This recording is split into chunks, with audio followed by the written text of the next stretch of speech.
to have food on our table and provide us all with the bare necessities. My mother is a factory worker and works as a welder, and my father started his own small business. With no formal education, they both struggle with the language of English and literacy skills.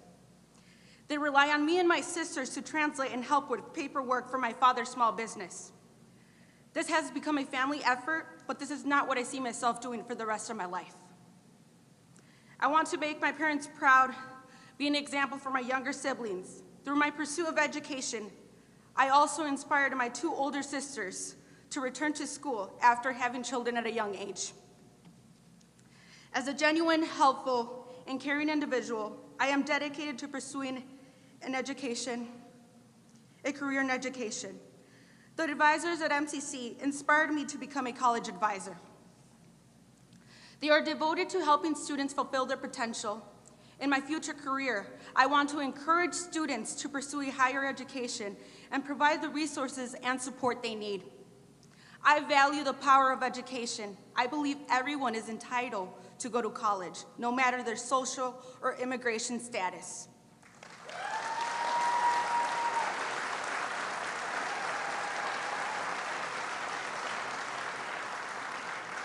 I want to inspire and motivate students by guiding them with my personal experience.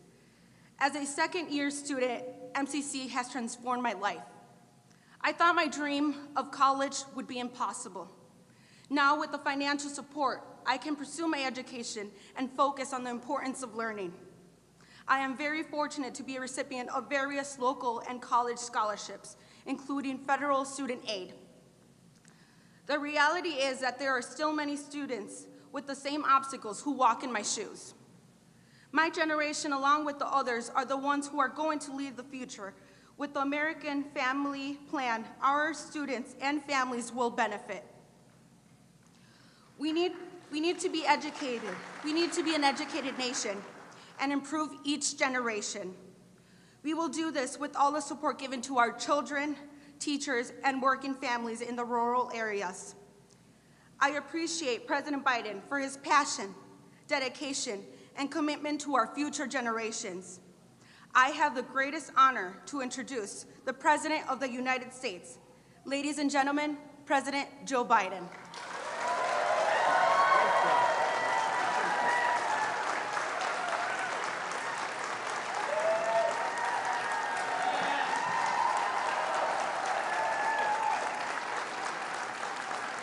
Thank you, Edith.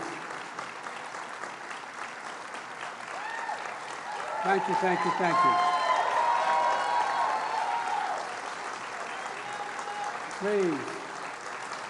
Please be seated. Mr. President, what he hadn't told you today, he had to delay his vacation to be here today. When he heard Biden's coming, he probably, oh my God, when's he coming? But so you could show me around McHenry County College. I'm glad to be here with great Illinois leaders. I want you all to, America's back. America's back. And in no small part because of the men and women that I serve with. Governor Pritzker, stand up, man. It's a good man. If you really want someone in the foxhole with you when you're in trouble, you want Senator Tammy Duckworth. Tammy?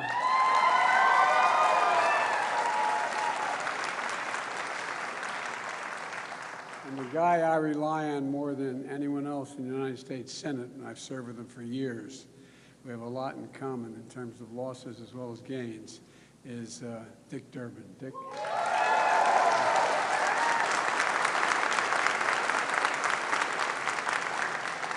And Congresswoman Underwood, who got me a passport to the town.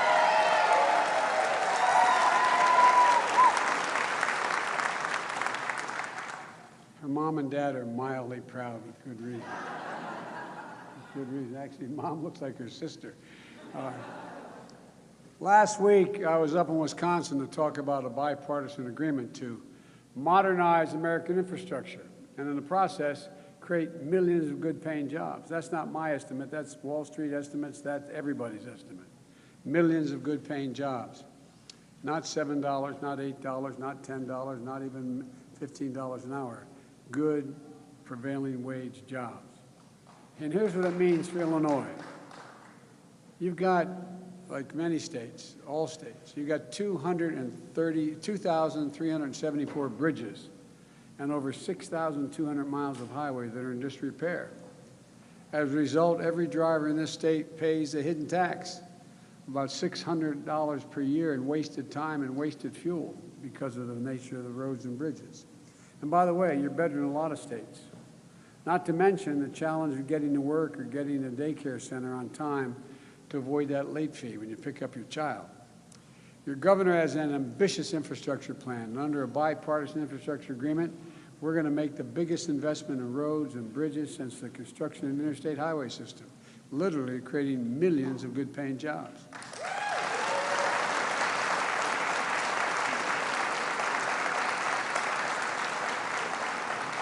And God willing, we're not going to have 40 weeks of this is infrastructure week. Remember those? Think what it will mean to McHenry's entrepreneurial agricultural program if you can get products more easily to Chicago. Or think about how much easier life will be when it's quicker to drive on Randall Road. Look, this agreement also allows us to replace every lead pipe and service line in America, benefiting 10 million homes. It's going to address lead exposure to 400,000 of our schools and daycare facilities where children drink that water. This would be the largest investment in clean drinking water in American history when we pass it. And one in every 10 people in Illinois lacks access to high-speed internet. The bipartisan agreement that Dick and others have made sure we're getting, the agreement allows us to connect every American to reliable, high-speed, affordable internet. Every single American, rural and urban. And by the way, those of you who are parents who had kids at home, tell me what internet means this last year, if they're school age. Well, from 2010 to 2020, Illinois experienced 49 extreme weather events. Although I heard today from the senator north of here that the Republican senator, there is no global warming. Just so you know, there's no such thing. But those weather events cost this state roughly $50 billion in damages. And we're going to upgrade the electric grid to make it more resilient to extreme weather and other threats. There's a lot more the agreement's going to do to encourage the physical and ensure the physical infrastructure lays the foundation for a strong and durable and sustainable competitive economy. But what I want to talk about today is human infrastructure. It's essential to that foundation as well. To truly win the 21st century and once again lead the world, to truly build an economy from the bottom up and the middle out, to truly deal everybody in this time, we need to invest in our people. We need to invest in our people. That's why, in addition to the bipartisan infrastructure agreement that I believe we're going to get done, I'm here to make a case for the second critical part of my domestic agenda. It's a combination of parts of my American Jobs Plan that were essential and not included in the bipartisan infrastructure plan, as well as my American Families Plan. In Washington, they call it a reconciliation bill. That's a fancy way of saying, with a filibuster that our friends on the other side use constantly, more than ever been used in history, it means you got to get 60 votes to get anything done. We're a 50-50 Senate with a vice president who happens to be a Democrat. And back in the campaign, you know, I said we're going to build back and we're going to build back better. We can't just build back, we got to build back better. And today I want to outline some of the key pieces of this Build Back Better agenda and what's it going to do for the people of Illinois and the people of the United States. It's about a country, once again, that inspires and leads the world, the opportunities we provide, the cures we discover, the technologies we pioneer, and the industries we create. You know, and the nation that leads the world in combating the existential threat of climate change. The Build Back Better plan agenda starts with education. You know, one of the reasons why we were the leading country in the world for so long and still on the edges is because We're the first industrial nation in the world to allow 12 years of free education back at the turn of the 20th century. But everybody's caught up. At the time they were debating what should be education in America, the argument was there should be 12 years of free education. And that's what got us ahead. That's what had us leap ahead of the rest of the world. But as I said, today everybody's caught up. Does anybody think in the 21st century, with the change that's taking place in technology and across the board, that 12 years of education is enough to be able to live a middle-class life? I don't think so. And so the fact of the matter is, I've decided we should have a minimum of 14 years of education. 14 years of education, which I'll explain in a second.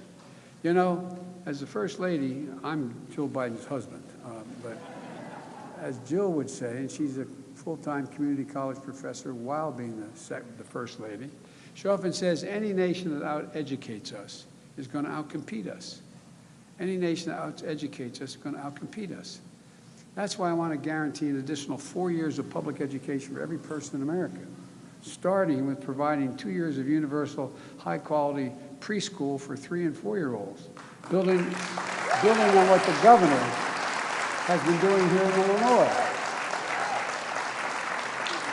In the last 10 years, studies out of the great universities, study of a high-quality program here in Chicago, found that low-income children participating in preschool were 47% more likely to earn an associate's degree or higher and get through school without any difficulty.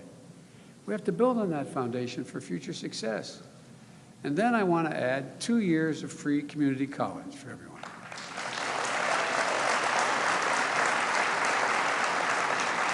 And we can afford it. I'll tell you how. That could boost earnings of high school graduates with low-wage jobs by nearly $6,000 a year on average. The average annual cost of a 2-year degree in Illinois is $4,200.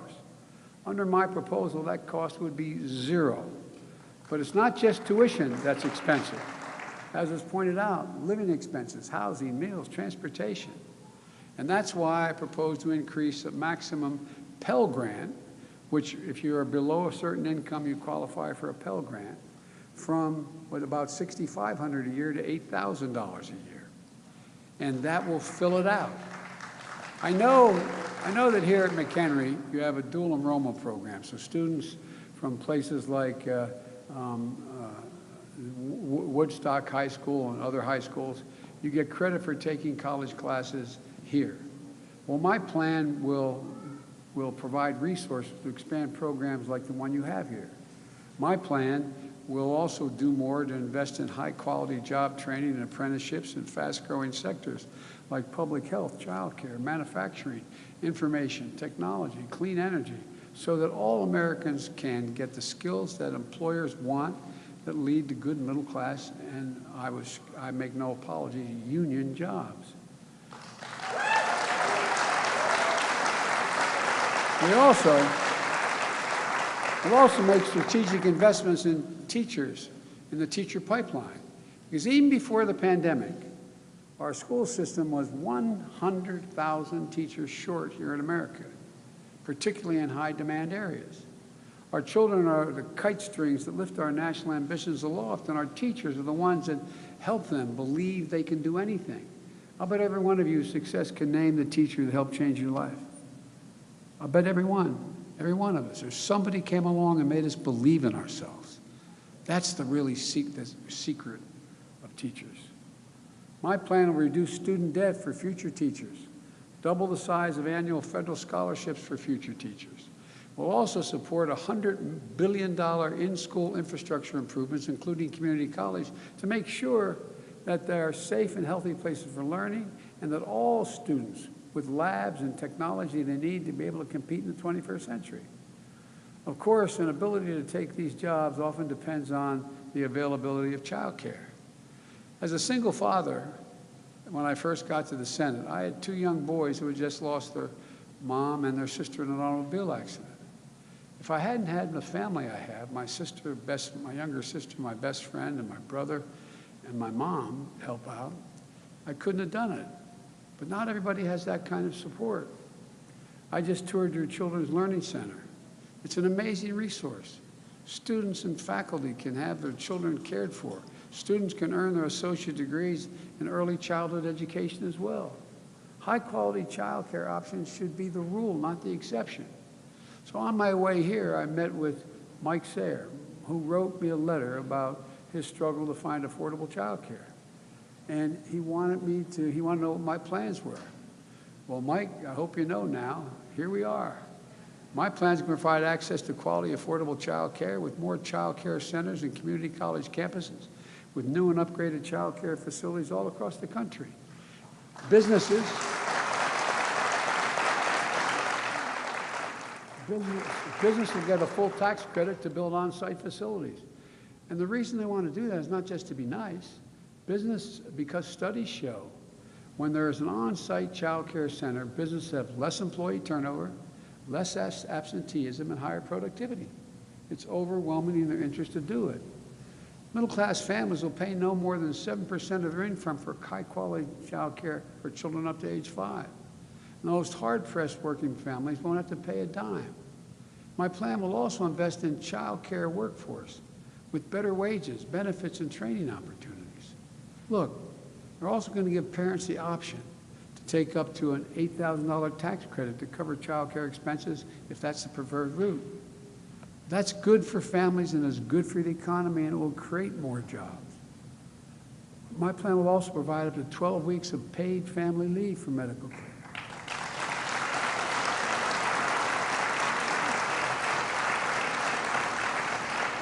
The 12 weeks of paid family leave. Look, we're one of the few major economies in the world that doesn't cover paid family and medical leave. And the most difficult moments someone will ever face, no one should have to choose between a job and a paycheck and take care of someone you love, a parent, a spouse, a child. Look, we'll tackle the maternal mortality crisis as well that impacts on Black and Native American mothers disproportionately. And I want to thank Congresswoman Underwood for her leadership in this area. That's for real.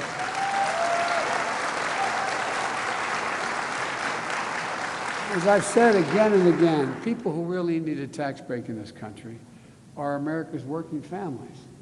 It's time they get a tax break. So my Build Back Better agenda would extend expanded child care tax credit we passed under my American Rescue Plan. Those of you who have children under the age of 7, you're going to get and depending on your income and your income taxes, you're going to get a cash payment back. Up to now, guess what? You get $2,000 to declare a dependent. If you have 2 children, you get $4,000 off a $10,000 tax bill. It's important. But if you don't make enough money to be able to owe that kind of tax, you don't get a tax credit, you don't get anything. Well, under this proposal, guess what? You're in a situation where if you have a child under the age of 7, you get back $3,600 in cash. In addition to that, those of you who are in that situation are going to start to see that coming in by the end of this month on a monthly basis. It can change the lives of people. Starting next week, families will begin to receive one of the largest ever single-year tax cuts aimed at families with children. And every child under the age of 6 is $3,600. Every child between 6 and 17 is $3,000. It's not as a credit against your taxes, but as a direct payment. You'll get cash.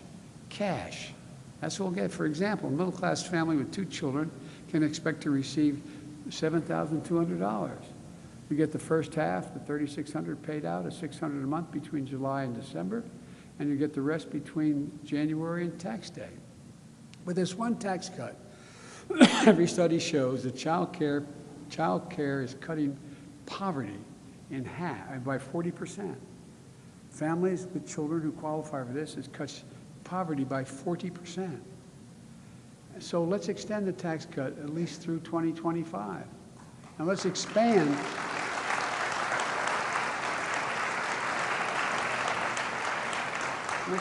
free meals for millions more children in school. With the assistance during the summer months when they don't have access to those school meals. We support families with children. We also need to provide greater dignity for our nation's senior citizens who care for them. Look, there are hundreds of thousands of older adults and people with disabilities who need home and community-based care services. They qualify for it under Medicaid, but there's a backlog of thousands of people. But one study showed that $3,000 spent helping a senior stay in their home by providing, it saves the country more than $20,000 a year in medical cost. At the same time, more than 1.5 million Americans work in home care. They're disproportionately women, women of color, and immigrants, and those jobs are among the lowest paid in the economy. 1 in 6 home care workers lives in poverty. We need to do better on both sides of the equation. My plan expands home care for the older and disabled Americans while improving jobs and pay for home care workers who care for them. And here's the deal. You save a lot of money if you don't have to go to a home. Keeping people in their own home, mentally and every other way, is a benefit, a significant benefit for the community as well as cost. We also need to continue to make health care more affordable. When we lowered premiums and expanded coverage for the my American Rescue Plan, more than 1.5 million people signed up for what used to be called Obamacare. I want to make these premium reductions permanent so we can get even more people covered. We need to deal with a shortage of affordable housing in America. Over 10 million renters in this country pay more than half their income for the rent on their apartment. And the lack of affordable housing prevents people from moving to communities where there are more opportunities. So we're going to make historic investment in affordable housing, increasing and improving the housing supply by building and rehabilitating more than 2 million homes, especially in places that need more housing. And we need to invest not just in the physical and human infrastructure of today. We need to invest in jobs in the industries of tomorrow. 3 decades ago, and this always disturbs me, even just repeating it. 3 decades ago, the United States was #1 in the world for a share of their GDP being invested in research and development. We were #1 in the world. We're now #8 in the world. #8 in the world. China was China was #9 in the world. Now they're #2 in the world. Folks, Democrats and Republicans agree we can't afford to lose this race. They came together in the Senate in an Innovation and Competition Act that Dick was very much a part of to help us grow the industries that win the jobs of the future. We need to lay the foundation for the next generation of American jobs and American leadership in manufacturing and technology. We're going to invest in historic black colleges and universities under minority-serving institutions because while these schools may not have the endowments or the labs needed to generate these jobs, these students are just as capable of learning about all the things that are going to provide the jobs of the future. And of course, no challenge is as urgent as climate change. Last week, I met with 8 governors for a better part of an hour, all from the western states, Republicans and Democrats. They're facing extreme heat, record drought, and a fire season that threatens to be much longer, more dangerous, and more destructive than ever.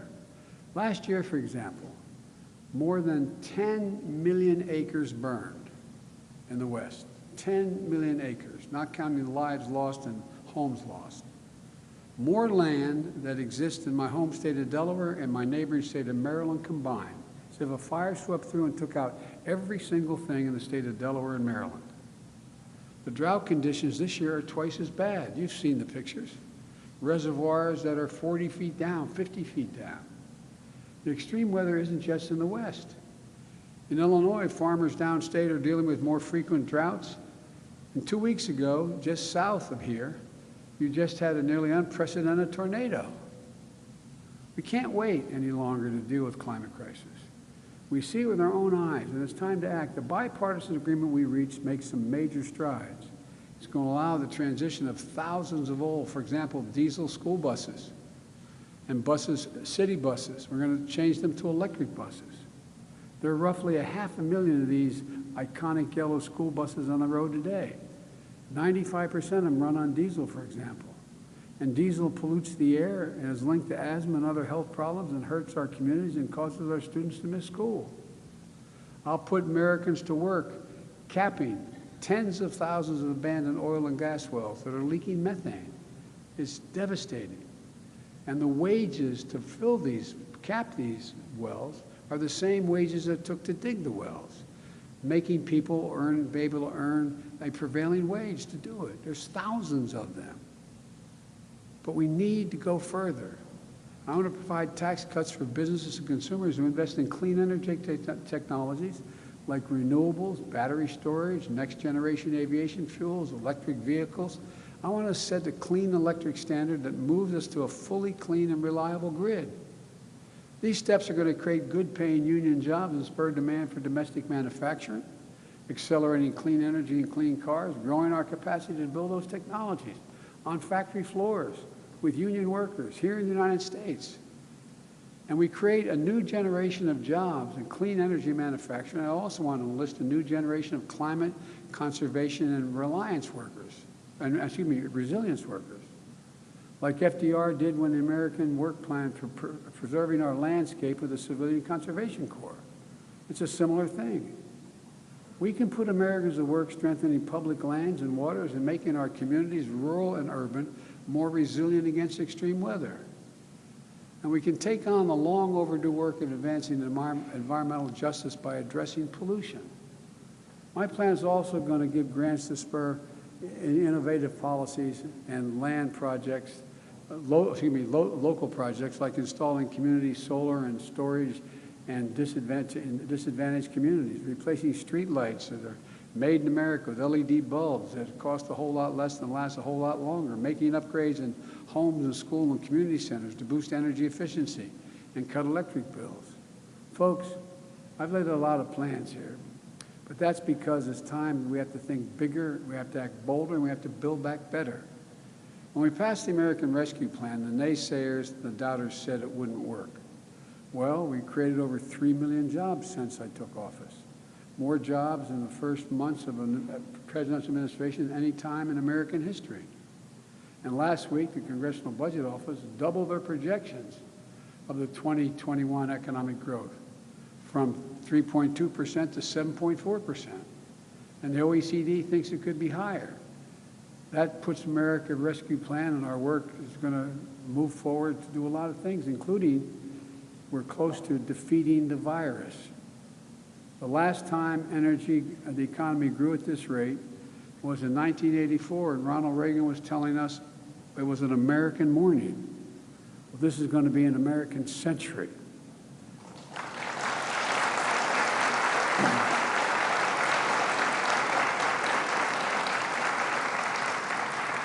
With my American Families Plan and the other elements of the Build Back Better agenda, experts in Wall Street, analysts have said that we'll create millions of good-paying jobs for years and decades to come, not just in the near term. So I'm going to be making the case to the American people until the job is done, until we bring this bipartisan deal home, until we meet the needs of families today and the economy of tomorrow, and we can pay for it. Let me give you a rough example. This isn't, by the way, the plan for infrastructure is paid for. It's paid for. And this plan that I'm talking about, which is really expensive if you add it all up, well, guess what? The fact is that it's paid for as well. And let me tell you how we're going to pay for it.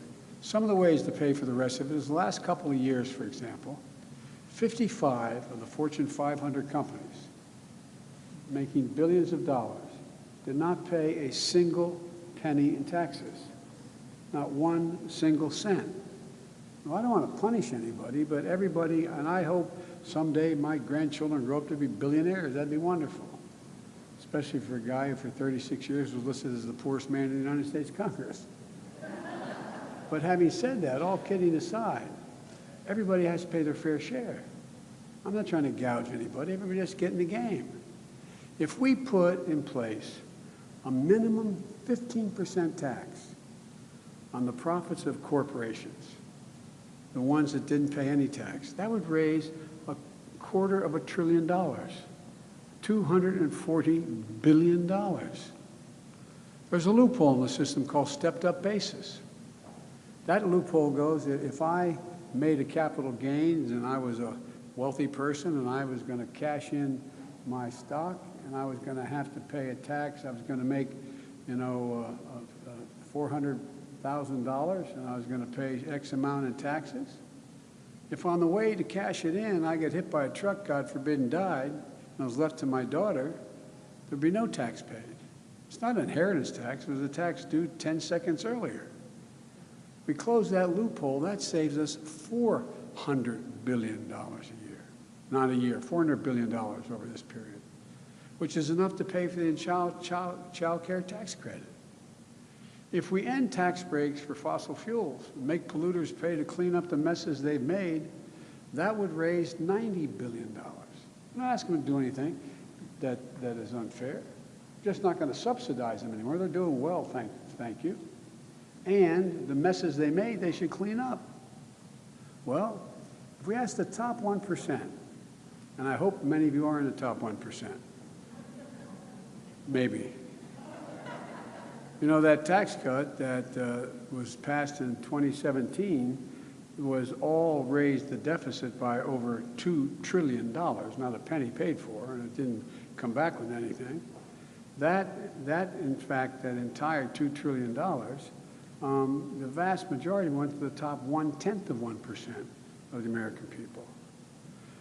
1%, if we just, 1%, the folks in the top 1%, if they just paid their personal income tax the same as it was under President George W. Bush, that would generate $13 billion a year. It would raise the tax from what it is now, 35 to 39%. It's what, it's not like this idea, if you listen to the guy who used to have this job, that somehow we're gouging people. The fact of the matter is, a lot of you, if you're a plumber and a teacher, you're probably paying at 25, 26%. Some of you will be paying higher.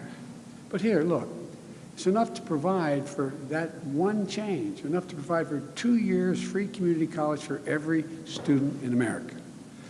Now,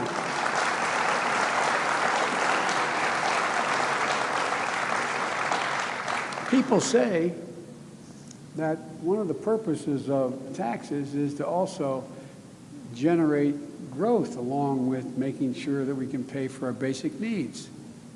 Well, let me ask you, what is more likely to grow the economy and enhance us? Continuing the tax cut at 37% or having to pay 39.5%, generating economic growth because now you have a tax system that will allow millions of students to go to community college. When I was with Barack as vice president, he asked me to do a study, and your sister, Penny Pritzker, was part of my effort to taking care of it, and the effort was simple. We came along and we said, okay, what do we interviewed 347, don't hold me the exact number, of the CEOs of the Fortune 500 companies. Said, what do you need most? You know what they said almost to a person? I need a better educated workforce. They're not prepared to pay for it. Imagine if we present the world and the nation with a better educated workforce. It helps everybody. The point is, we pay for our entire plan to make the tax system fair for all Americans. It's about time. There's a lot of work ahead of us to finish the job, but we're going to get it done. We're going to reimagine what our economy and our future could be and show the world, just as importantly, we'll show ourselves that democracy can deliver. The people of Illinois and the people of America and the world can lead again. Thank you, ladies and gentlemen. I know that's a boring speech, but it's an important speech. God bless you all, and may God protect our troops. Thank you, thank you, thank you. Appreciate it. And excuse my back. I apologize. Thank you.